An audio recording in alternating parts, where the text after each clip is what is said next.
صوبہ پنجاب میں قیدیوں کو بیوی کے ساتھ جیل کی فیملی ہوم میں رہنے کی اجازت مل گئی۔ ذرائع کے مطابق محکمہ داخلہ پنجاب کی جانب سے جاری اعلامیہ میں کہا گیا کہ بیوی کو قیدی خاوند کے ساتھ 38 ماہ بعد 3 روز تک رہنے کی اجازت ہوگی۔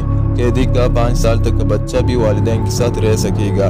نوٹیفیکیشن کے مطابق قیدی کو اپنی بیوی کے ساتھ رہنے کے حکم نامے پر عمل درآمد فوری طور پر ہوگا۔ حکومتی اعلامیہ میں کہا گیا کہ فیملی ہوم میں رہنے کے لیے قیدی یا اس کی بیوی کو درخواست دینا ہوگی، جس پر متعلقہ ڈپٹی کمشنر نکاح-نامے کی تصدیق کے بعد فیملی ہومز کے استعمال کی اجازت دے گا، اور فیملی ہوم صرف سزا یافتہ قیدی استعمال کرنے کے مجاز ہوں گے۔ محکمہ داخلہ پنجاب کا کہنا ہے کہ جیلوں میں فیملی ہومز تیار کر لیے گئے ہیں، جس میں ایک کمرہ، کچن اور باتھ روم کی سہولت موجود ہے۔ صوبائی محکمہ داخلہ کے مطابق فیملی ہومز کی تعمیر 11 برس قبل شروع ہوئی تھی اور منصوبہ 2010 میں مکمل ہونا تھا، لیکن مالی بحران کے باعث 11 برسوں میں صرف چند جیلوں میں فیملی ہومز بن سکے۔